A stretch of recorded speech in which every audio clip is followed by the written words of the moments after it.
Hey,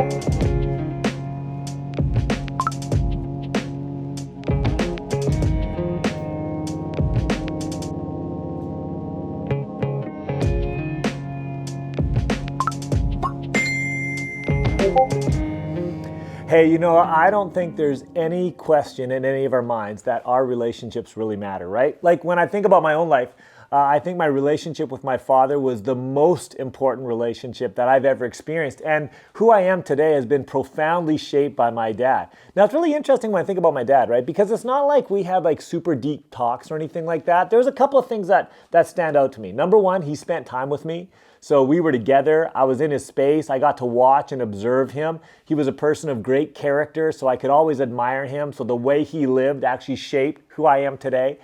There were certain words that he said. Like there were actually words that he said that stuck with me. There is power in the words. Like I'll never forget when we left an environment where we'd been at camp for a week together, and he turned to me and he just said, "Son, I'm just really proud of you. The way you handled that situation made me so proud." That resonates in me. It sticks with me. And the other thing I knew for sure is that my dad served me. Like he was always invested in my life. He was always giving to me. I'll never forget the one time I was talking to my dad. I was about 16 years old, and I said, "Dad, why don't you play baseball anymore?" I used to go watch him play ball all the time when I was little, and I loved the experience. I said, "Dad, why don't you play ball anymore?" And he just looked at me and goes, "Because you do, son." And I began to realize that so much of his life was designed around serving me. That relationship had a profound impact in my life. The reality is, we are all profoundly impacted by our relationships. In fact, the truth is we're actually just not our own. Like the scriptures actually tell us that we belong to one another. Part of being made in God's image is that we've been designed for relationship with other people, and what we do with our lives make an impact in other people's lives. And it's even true when it comes to like our devices. How we use our devices in relationship with other people makes a difference. So latest stats tell us this, that 81% of teens say it makes them feel more connected to their friends with their devices. 71% say their devices help them show their creative sides. 69% said it helps them make friends with a more diverse group of people. And 68% say they feel like people who support them through tough times engage them online. There's some really positive realities that can go along, with our relationships through our devices. On the flip side, our devices can also be a place that negatively impact relationships. So close to half of teens, about 45%, say they feel overwhelmed by drama on social media. 26% say it makes them feel worse about their own lives. And a recent study said that 24% of teens think social media has a negative impact on people their age, mainly citing bullying and harassment. Okay, listen, here's what I want you to do. I want you to turn to the person beside you or go into groups, and I want you to answer the question, how has your phone positively or negatively affected your relationships with other people? Go ahead and take some time to do that.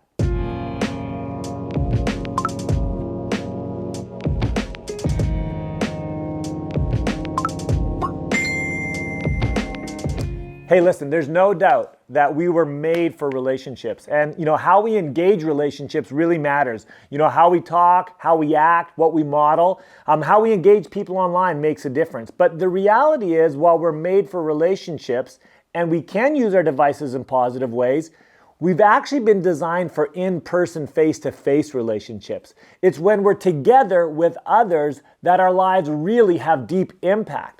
There's been this research project going on in the US for a number of decades called Monitoring the Future Research. And here's what they do.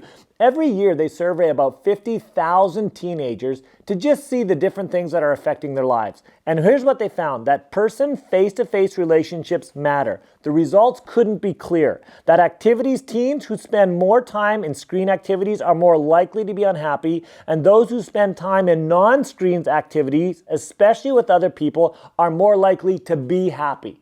No exceptions. That while our screens can be helpful for relationships, the reality is that we are still wired and designed to be in person when it comes to relationships. Okay, so what does that mean for how we engage our screens when it comes to the relationships with people around us? Two things I want to talk about. First thing I want to say is this, that I think we should really monitor our time.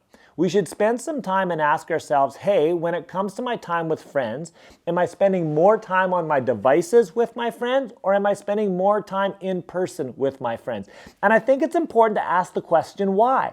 For some of us, maybe the reason why we're not in person as much as maybe we should be is because it can be a little bit inconvenient. You're hanging out with friends and all of a sudden you don't want to be with them anymore, but it's hard to disengage. That could be part of the issue. Or if our friends have a need and we need to journey with them, it can be a little bit difficult to stay in that space. Sometimes it's a little bit easier to just go on the device so we can stop in for a minute and then disengage and move to something else. I think it's important for us to ask the question, why are we spending the time on our devices in relationships with others? And do we need to be spending more time in face-to-face with relationships with others?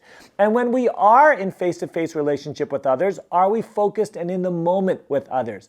We all know when someone is actually present with us, right? Don't we? And we long for people to be present with us in the moment. And it's so easy for us to be distracted by our devices. And I just want to say to you, hey, relationships matter. How you engage those relationships matter. And where you focus your time really matters. And when you're with your friends, are you really with them? The other thing I want to say about relationships is that when it comes to relationships, God calls us to be very intentional about serving others in the midst of the relationships. In 1 Peter chapter 4, 8-10, here's what Peter says. He says, above all, keep loving one another earnestly, since love covers a multitude of sins. Show hospitality to one another without grumbling. As each has received a gift, use it to serve one another as good stewards of God's varied grace. Okay. There's a couple of things that really stand out to me when I read this passage. The first thing that stands out to me is that when God is talking about relationships, the way we interact with others, he calls us to be so radically other-centered. Have you noticed that? Listen to what he says. He says, keep loving one another earnestly, since love covers over a multitude of sins. He says, show hospitality to one another. He says, as each has received a gift, use it to serve one another. Do you hear that? God's whole design for our relationships and the way we position ourselves in relationships is that it's actually about meeting the needs of the other people that God has placed in our lives. So here's a question for you. When you're online, when you're interacting with others online, when you're posting online, is it primarily about meeting the needs of others? Or are you posting or engaging in such a way that it's actually primarily about meeting your own needs, right? Okay, here's something I've discovered in my life, that when I'm most aware of other people, when I am most focused on serving and meeting the needs of others, that oftentimes those are the best kind of moments of my life, because in those moments, I'm least concerned about what other people think of me. I'm least concerned about my failures. I'm least concerned of messing up, because the whole goal is to serve and meet the needs of other people. When I'm focused on myself, I most care what others say about me. I feel insecure. I wonder if I measure up. I compete and I compare. Generally speaking, I am less human in the spaces when I'm most focused on myself. And that's part of why, this is how God's made us, right? He's designed us to engage and care for others. So, hey, whether you're offline or online, is it a primary way of engaging others for their good, or is it primarily a way of engaging others so that you feel good? Okay, the second thing I noticed about the passage is that what he talks about in terms of how we handle other people, including strangers, is really the same. So listen to what he says. He says, above all, keep loving one another earnestly, since love covers a multitude of sins. Show hospitality to one another without grumbling. So in these days, when they were talking about hospitality, primarily they were talking about how we care for strangers. If a stranger showed up in your community or your town, they were looking for a place to eat or sleep. It was your job to care for them, your job to invite them in, your job to meet their needs. Incredibly inconvenient. And to us, maybe we'd even think dangerous, but this was actually how God called us to be with all others that he actually placed in our space that have needs that we can meet, right? This is the way we love others, including strangers. So here's a question for you. What's your primary way of interacting with strangers online, right? Are you a troll? Do you send mean memes? Do you attack? Are you how do you actually engage with people online, especially people whose maybe perspectives and things you don't actually agree or even understand? Or are we people who are loving, caring, looking to add value to other people's lives? How does that work for you? Think about the last week or so. Think about the ways that you've been online, social media, the comments that you've left, the memes that you sent. Are they about being for other people, or are they about primarily being against other people? Because God has this way of being he's calling us to, where we are a people who always show hospitality, including to strangers, okay? First thing that stands out to me is how other-centered we're supposed to be. Second, how hospitable we're supposed to be, including those that we don't know. And then the third, that we are like always to be on mission. That like our mission is to meet the needs of other people and use the resources and gifts that God has given us to actually do that. In fact, these gifts and resources He's given us, they're not like our gifts, they're not our resources. The Bible is clear. They're actually God's, and He's called us to steward them for a time. Listen to what He says. He says, as each has received a gift, use it to serve one another as good stewards, right? Hey, what if you thought about your device as like this gift that God has given you to like meet the needs of other people? How would that change the way that you kind of relate with your device, right? How would that change, the time you spent on it? How would that change the intentionality that you would have when you go to your device and turn it on, when you engage your friends on your apps, the way that you would talk with them, the way that you would interact with them? If you actually saw this as a gift that God has given you to use for the good of all others, what difference would that make? What difference would that make in terms of like how you actually use this thing, right? I mean, what a game changer that would be if we began to realize that God has a significant plan for us in all the moments that He's placed us into, right? Where there's no such thing as an insignificant moment or an insignificant device. That could change everything, right? Okay, so here's a couple of questions for you. When you're thinking about like using your device over the next week as a part of the way you relate to others, let me give you a few questions to process. Number one, track your phone use throughout the day. How much of your phone use, your time on apps, is about bringing attention to yourself? And how much of your phone use, your time on your apps, is about like loving and celebrating others? Just think about that next time you like kind of work through the day, or even in your groups and with your friends, just talk about it as you reflect over the last couple of days. Second question, how do you generally interact with strangers or strangers' ideas online? Are you a person that looks for opportunities to affirm, or are you the kind of person that looks for like ways to troll, right? Like, what's it like for you when it comes to the strangers and the people you don't know? Because even if you don't know them, the reality is they're still people made in God's image with dignity and value, and we're called to give them dignity and value in the way that we respond to them.